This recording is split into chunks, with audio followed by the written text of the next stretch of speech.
Hello दोस्तों, martial Virendra गुजर। और अगर आपने हमारे YouTube channel Indian Ayurvedic doctor को सब्सक्राइब नहीं किया तो उसको सब्सक्राइब करें ताकि आपको लेटेस्ट अपडेट्स मिलती रहें।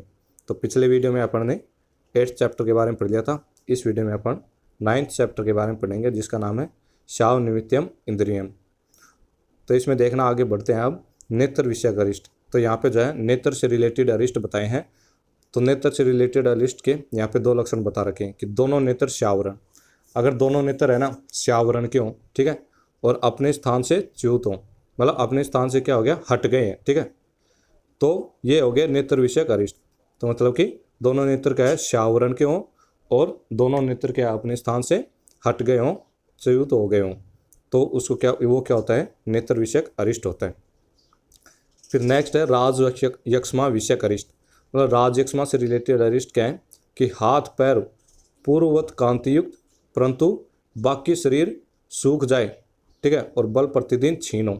तो ये कह रहा है कि राज यक्ष्मा में, कि राज यक्ष्मा का रोगी है तो उसके हाथ पैर है ना पूर्ववत, मतलब पहले की तरह जो है कांतियुक्त हो, लेकिन हाथ पैर को छोड़कर बाकी का शरीर है वो क्या हो रहा है, सूख रहा है, और फिर उसका बल जो है प्रतिदिन क्या हो रहा है, क्षीण हो रहा है। तो इस प्रकार के लक्षण अगर राज यक्ष्मा में मिलते हैं तो वो क्या होता है, अरिष्ट के लक्षण है। फिर नेक्स्ट देखते हैं अष्टमागध महारोग विषयक अरिष्ट। अष्टमागध इंपॉर्टेंट है, ठीक है, इससे रिलेटेड अष्टमागध या महारोग विषयक अरिष्ट। तो ये अष्टमागध मतलब इसमें क्या होती है, 8 जो है व्याधियाँ होती हैं, ठीक है। कौन कौन सी हैं, देख अष्टमागध में कौन कौन सी व्याधियाँ आती हैं, वात व्याधि, उदर रोग, अपस्मार, गुल, कुष्ठ, मधुमेह, शोक और राज यक्ष्मा। तो ये जो है 8 व्याधि के, अगर अष्टमागध, ठीक है, अष्टमागध पूछे तो अपने को ये जो है 8 व्याधि वहाँ पे लिखनी है। तो इन 8 व्याधि का नाम याद रखना कि अष्टमागध में जो है या फिर महारोग में कौन कौन सी व्याधि आती हैं। फिर कह रहा है इनसे पीड़ित रोगी बल और मांस के अच्छे होने पर अचिकित्सीय होते हैं। ये कह रहा है कि इन 8 मागध मतलब इन 8 रोगों से अगर कोई रोगी पीड़ित होता है, ठीक है, और उसका जो है बल मांस का क्षय हो जाता है तो वो रोगी क्या होता है, अचिकित्सीय होता है, ठीक है। तो इस प्रकार से ये क्या हो गया, अष्टमागध और महारोग विषयक अरिष्ट हो गए। फिर नेक्स्ट देखते हैं आना। तो आना से रिलेटेड अरिष्ट देखना, आना विषयक अरिष्ट, विरेचन करवाने पर पूरा आदमान होना।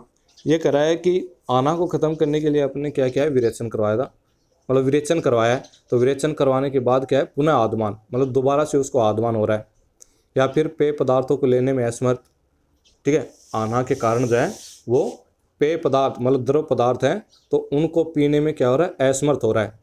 तो इस प्रकार के लक्षण अगर आना रोग में मिलते हैं तो वह क्या होते हैं, अरिष्ट के लक्षण होते हैं। फिर नेक्स्ट देखते हैं निष्ठ्युत शुक्र और पुरुष विषयक अरिष्ट। तो यहाँ पे निष्ठ्युत शुक्र और पुरुष से रिलेटेड अरिष्ट बता रहा है। तो इसमें देखना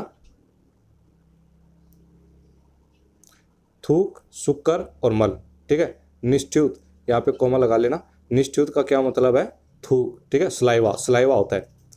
तो ये कह रहा है कि थूक, शुक्र, मल अगर पानी में डूब जाए या फिर थूक का वर्ण लाल, हरा, पीला हो तो ये क्या होते हैं, ये अरिष्ट के लक्षण होते हैं। तो इस प्रकार से निष्ठ्युत, शुक्र और पुरुष से रिलेटेड जो है क्या बता दिया, यहाँ पे अरिष्ट के लक्षण बता दिए कि अगर ये तीनों पानी में डूब जाते हैं और जो थूक का वर्ण है वो कैसा होता है, लाल, हरा और पीला होता है, तो ये क्या किसके लक्षण हो गए, अरिष्ट के लक्षण हो गए। अब अपन नेक्स्ट देखते हैं संखक रोग विषयक, कि किसी को है ना संखक रोग हो रखा है तो उसमें कौन कौन से लक्षण दिखने पर अपने को पता चलेगा कि ये अरिष्ट है। तो इसमें देखना उष्मा के साथ जब पित्त संख प्रदेश में सूख जाता है तब उसे संखक रोग कहते हैं। तो संखक रोग की पहले तो ये क्या दे रखी, परिभाषा दे रखी। ये कह रहा है कि उष्मा के साथ जब पित्त संख प्रदेश में सूख जाता है, तो संख प्रदेश में क्या हो रहा है, उष्मा के साथ साथ पित्त जो है वो सूख रहा है, तो उसको क्या कहते थे, संखक रोग कहते हैं, ठीक है। फिर ये कह रहा है कि 3 दिन में मृत्यु को प्राप्त। तो अपन ने जो है ये जब सूत्र स्थान पढ़ रहे थे तो वहाँ पे जो है संखक रोग आया था, तो वहाँ पे भी जो है अपन ने लिखा था कि इसकी मृत्यु, संखक रोग अगर हो जाता है तो उसमें क्या हो जाता है कि 3 दिन में रोगी की मृत्यु हो जाती है। तो यहाँ पे भी जो है 3 दिन में क्या होता है, मृत्यु को प्राप्त होता है। तो अगर 3 दिन का अरिष्ट पूछे तो 3 दिन के अरिष्ट में संखक रोग लिख सकते हैं, ठीक है। तो संखक रोग जो क्या होता है, 3 दिन का अरिष्ट होता है। अब नेक्स्ट देखते हैं तीन पक्ष मतलब डेड मास, ठीक है, डेड मास का अरिस्ट इंपॉर्टेंट है, इसको याद रखना कि तीन पक्ष का अरिस्ट कौन सा होता है। क्वेश्चन आएगा कि तीन पक्ष के अरिस्ट बताओ, तो तीन पक्ष के अरिस्ट कौन होते हैं?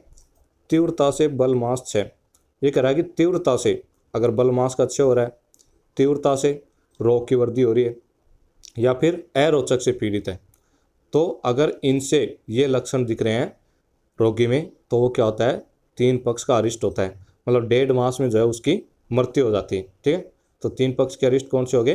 तीव्रता से बल मास का 6 होना, तीव्रता से रोग वृद्धि होना और अरोचक से पीड़ित होना। तो इस प्रकार से यहाँ पे जो है चैप्टर खत्म हो गया है। अब नेक्स्ट वीडियो में अपन नेक्स्ट चैप्टर के बारे में पढ़ेंगे। धन्यवाद।